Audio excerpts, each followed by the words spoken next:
Morning to everybody, or good afternoon.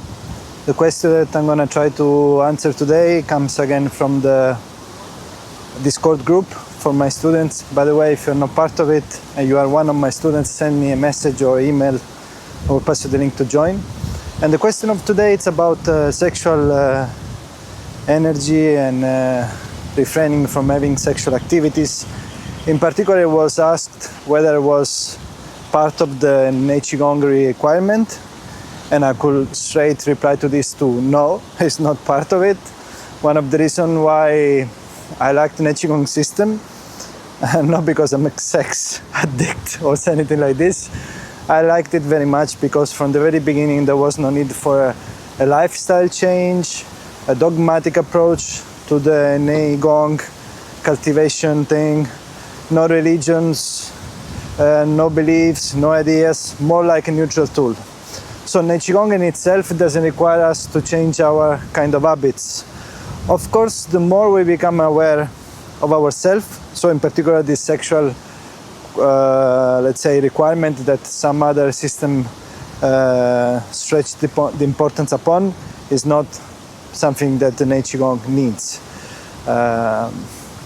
If you really think about the first advanced program where we use, it's called the Yan Gong, we use an electric machine to charge the Dantian with Jing, which is, you know, the essence, I think according to the text and everything, which is responsible for our vitality, for the physical activity. We gather a lot of it quite fast. So the answer is no. And as I was saying, one of the reasons why I felt in love with the system, it's because there are no rules, no particular requirements. And if I could give you my take on it, which actually I was asked to give my take on it, that's why I'm filming also this video.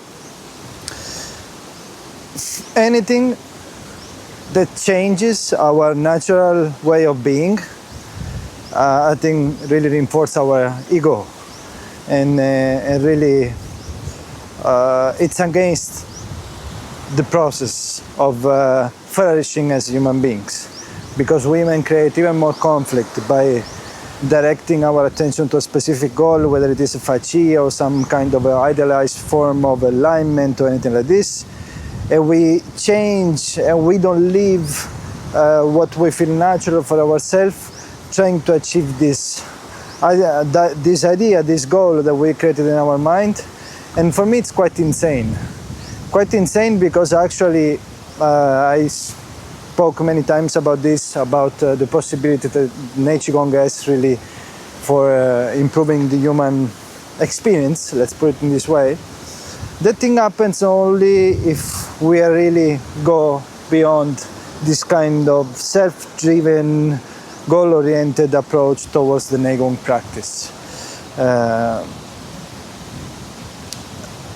What should take place eventually, if we practice in the right way, we will just become more natural, more human, more simple, with less ideas and less beliefs about things. And actually we will realize we don't know. But when these possibilities, there is a greater connection to something bigger than us that can take place if we remove any kind of effort, even in the practice, if we go a little bit wiser about this. So for me, actually renouncing about any kind of sexual intercourse that we might have because we are goal-driven, we want to achieve this and that, you know, for me it's quite insane. Insane because it goes against life, it goes against our natural way. Of course, I'm not saying go around and, you know, have fun like dogs do do what it is sensible for you. You see, in the beginning when we start to practice this kind of systems or follow some kind of philosophy, religion or teacher, we expect them to define the way we should conduct our life, which I think is quite wrong. We think that we have to follow particular diets, which is not required actually for the Neigong system, by the way.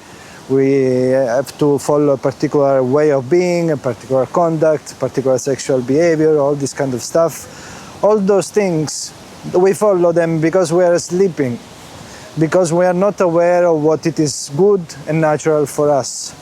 the more we become aware of ourselves, which happens naturally with this kind of Neigong practices that we do, because it's an internal practice where we become more and more aware of all the different aspects of ourself, physical, emotional, mental, energetical, we will come to understand what works for us. There's no need to follow somebody to tell you, you don't eat this food, it's not bad for you, don't do this, it's not bad for you. You just know. And actually, one of the, let's say, no goal, but one of the right things that should happen is that at some point, you become a master of your life. You know what it is to live. You go by your own way. Of course, you're still always quite respectful with the teachers and everything, because the kind of improvement that these exercises and practices bring in our life goes beyond what it is imaginable in the beginning. So it's normal that some kind of gratefulness, some kind of affection, and all these things will come into play. But eventually, as also the text says, when you see the Buddha, kill the Buddha. You know, at some point you should be mature enough, with silence enough within yourself to shut off all the kind of influences that tell you what to do, and you know what to do.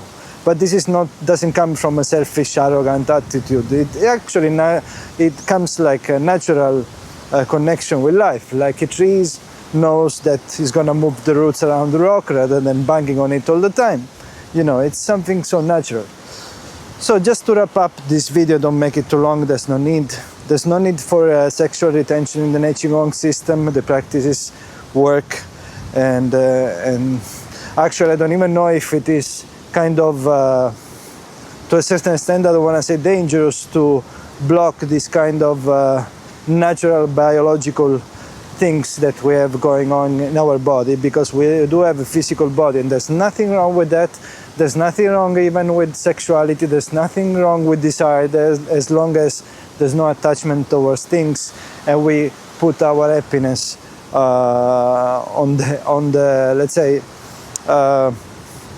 depending on those experiences, on those things. So there's nothing wrong with life. Don't idealize mysticism, spirituality. It's just another part of life. It's like the empty space and the solid things that we see all around us. So just my suggestion, if I can just express my idea, of course we all have to do what we want, but my suggestion is just relax on it. If you have decided to practice this system, Neigong or whatever other system of cultivation, don't be too attached to it, actually, because by being so goal-driven, you slow the progress. I know it sounds counterintuitive, but these kind of practices work best when we are not fully identified with ourselves and what we are doing. Because the meditative state opens up, and it's a perfect state to practice this kind of practices. We are able to experience more, to do more, to practice better, and to grow faster. So just live a normal life and be in tune with yourself.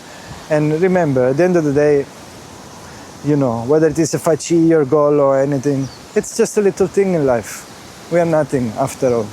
So it's better to shoot to something more important, which is discovering the essence of who you are.